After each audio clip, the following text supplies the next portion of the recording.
the talk I've been asked to give is called Spiritual Discovery in a Time of Upheaval. Spirituality is often just relegated to this realm of positive thinking at best, or dumbed down, uncaring, ignorant, uh, just at worst, right? That's where it is often placed in terms of just general dialogue and expectations about what spirituality is and can do. And so the word discovery, though, I think takes it in a deeper and maybe more relevant direction. Spiritual discovery. A discovery is something that has progressed humanity throughout human history. That's discoveries are breakthroughs in thought, right? They're a better understanding of what has always been true. You can't discover it if it's not already there. You can have opinions, you can have philosophies, you can have positive thinking, but a positive thought can turn into a negative thought, and all that is your spin or perception of things. It's not how things actually are. So discovery has that sense of it's already there. It's not about somebody's opinion or whether you have a positive thought about it or not. It's about understanding something that is ever present.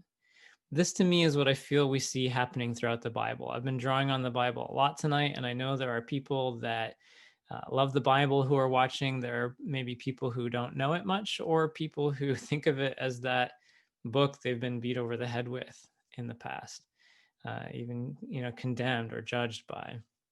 To me, that's really unfortunate, because if you look at these threads that go throughout the Bible, there's a lot of different points of view in the Bible, and you sometimes see this nature of God as life and love shining through very clearly, and in other times you see the writer wrestling with maybe a more limited sense of that, as maybe only applying to them and not others.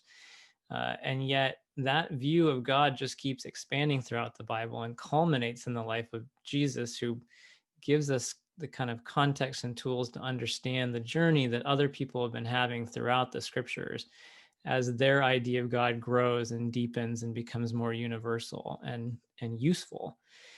But the Bible just has letters, poems, songs, poetry, history from just so many different walks of life over a long period of time. Men, women, rich, poor, and again, different ideas about God. But this thread about our relationship with God and what that means is constant. It's right there, right early on and all the way through.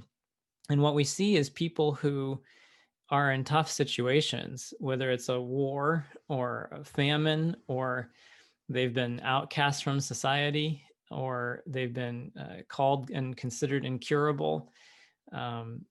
In these tough spots, in these dark times, they find something about their idea of God gives them a new vision, some inspiration, but something that makes a tangible difference. In the middle of war, as they turn their attention to whatever their biggest and best sense of God is at the time, that ends up giving them a perspective that leads them to safety. In the midst of famine, they find food or water. And when they've been outcast from society, they find community again. When they've been considered incurable, they find wholeness and health again. So you see a cause and effect relationship there. And that to me points to something more than just positive thinking. That's discovery. There's something there, and they're perceiving it better, and it's having a tangible difference. Discovery, like I said, is what has progressed humanity throughout human history. We can just see that on so many fronts. The laws of aerodynamics were discovered, right? They're laws, they were always there. We know about the Wright brothers. You may know there were other people working out, trying to understand those laws of aerodynamics around the same time, like Santos Dumont from Brazil. The Wright brothers got it the best, the quickest anyway, at that time.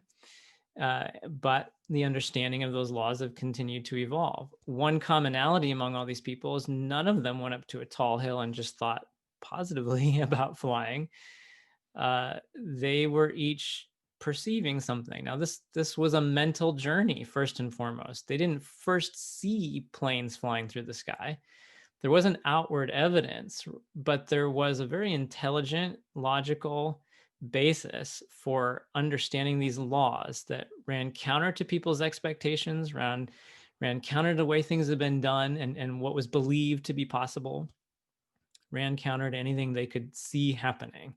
And yet it was a law. And that mental journey came from understanding that law and then putting that law into practice. And the better the law was understood, the more they could build on that and build something useful.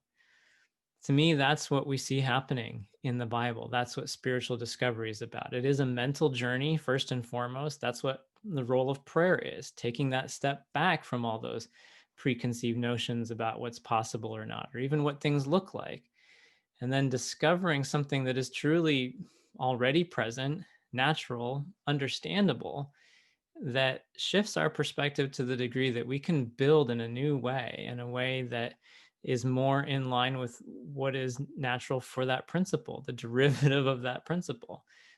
If life and love and truth are the cause, the kind of principle of all things, then the effect, or what's in most naturally derived from life, is health and wholeness. What's most naturally derived from love is unity and integrity and closeness and fairness and so on. Um, so that's, when we see people having those experiences in the Bible, I feel that's what's going on. They're discovering that. To me, that's what we see happening in any healing. That's what healing is about. And when we see healing in the Bible, it is not a miracle. It's not that tribal God entering in and breaking the laws that actually are natural and fundamental, and or with some other contrary set of laws or power. It is a revealing, a dawning of what is truly the only normal, natural, fundamental, integral, unavoidable, law or cause of life and being. It is a better understanding of what that is in all the ways that plays out and has meaning, whether it's in our relationships, in the way we interact and govern ourselves, in our health or our well-being, or anything else.